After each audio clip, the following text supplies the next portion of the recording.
Now, of course, there's no break for Central without entertainment. Now, the Billboard charts have long reflected the success by global artists in America, one of the biggest music markets across the globe.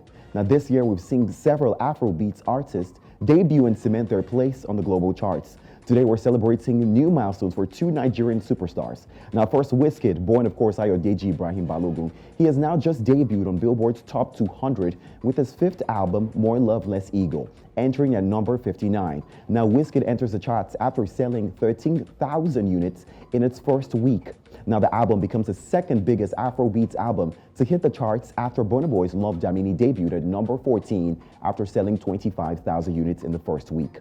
Now, he's not the only one. Youngster Rema is also making headway on Billboard's charts. Now, of course, his Calm Down still maintains a spot on Billboard's Top 100, and now it's reached an all-time high on Billboard's Global 200 at number 5, just behind some global hits like Taylor Swift's Anti-Hero, Sam Smith Unholy, Drake and 21 Savage, and David Guetta's I'm Good. Now, recall that Rema's Calm Down enjoyed more global attention with its Selena Gomez remix. Now, today, it's amassed over 1 billion streams combined, making it one of the biggest songs of 2022. What can I say? A big congratulations to both Nigerian stars, and it's certainly a win for them and a win for Afrobeats, so it's a win for all of us. Now let's move from that one to the Gold Coast, where veteran Ghanaian musician Samini Dagati has dropped new music geared at supporting Ghana's national football team, Black Stars, at the FIFA's World Cup, currently happening in Qatar. Now, although several Ghanaian songs have already previously dropped to support the Black Stars, including Bring Back the Love by King Promise, the public seems to believe that none are catchy enough for the World Cup. Now, Ghanaian reggae and dancehall artist Samini ranted on Twitter saying that no songs were up to standard, even describing the songs out as the quality being bad.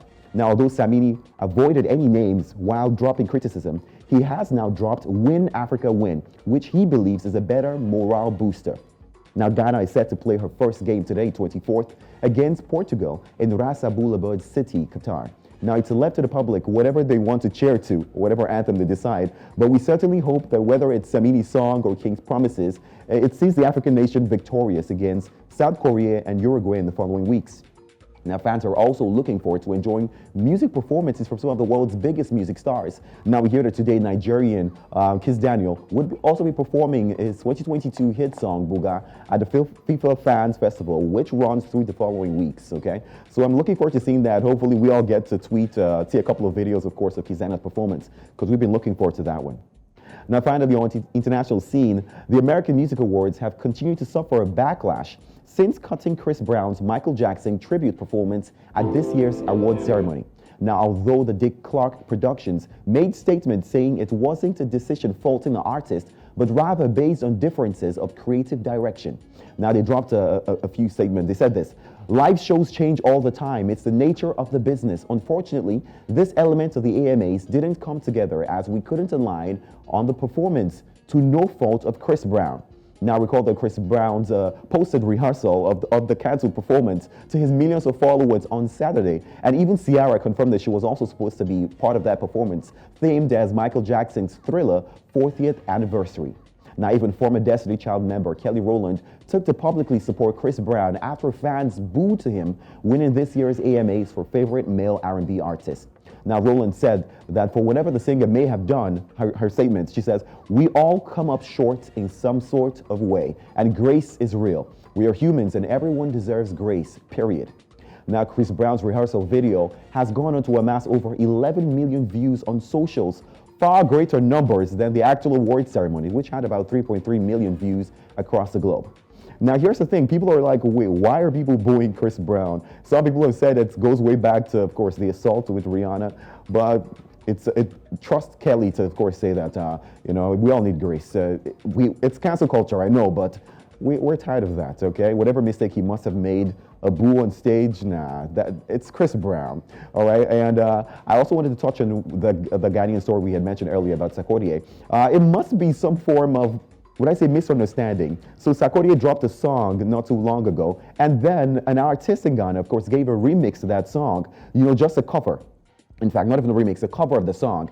And then apparently, based on the cover that this artist posted out, Sarkodie reposted, retweeted it as well, with a thumbs up. And then people are now saying that how could he not pay attention to that cover, promoting the fact that, men and women, just really just talking a little about rape. And I'm sure the artist, Sarkodie himself, did not pay attention to it, but he didn't even care. He never responded to any of the feedback that has been trolling him. Instead, he decided to throw his release party for his album, Jams, that dropped a few weeks ago. I'm sure that this will blow away, but I guess, honestly, as individuals in the limelight, it's super important that whatever we're doing, we're paying attention so that we don't get ourselves into some mess here and there. But let's go back a little. Chris Brown being booed. What are your thoughts of this? Isn't Chris Brown worthy of being a legend at this point? He's been doing this for like decades now. What are your thoughts on this? I think Joe will be the best person because he's a fan of Cristiano Ronaldo.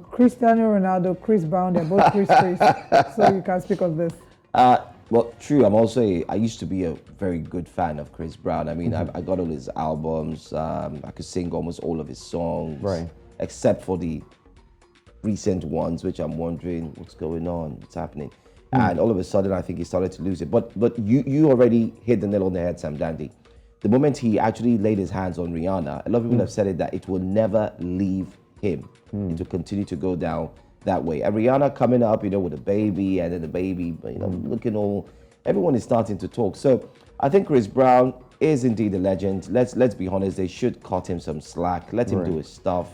And not go ahead and chastise the young man. There are other angles to this because if you say they should cut him some slack, that means you might also they might bring this up as an argument in favor of R. Kelly because R. Kelly was also an abuser, a different kind of abuser. R. Kelly a different kind, of course, sexually abusing. Chris Brown is one that we know. One. I mean, so one abuse, does it reduce? It doesn't. No, Don't it get me doesn't, wrong. for But sure. It's something that he came out, he apologized in the public and said, listen, I did this. I even wanted her back. But R. Kelly, that comparison, no. Okay, I was just asking. I mean, we do not in any way condone abuse, but in the same breath, I'm a little skeptical about cancel culture. I don't think today is the day for that conversation. But of course, we thank you, Sammdandy, for joining us this morning. Thank you for having me. Absolutely. With all the entertainment updates. I want our audience to let us know what they think about Chris Brown. To cancel or not to cancel, let us know. Don't cancel. Don't.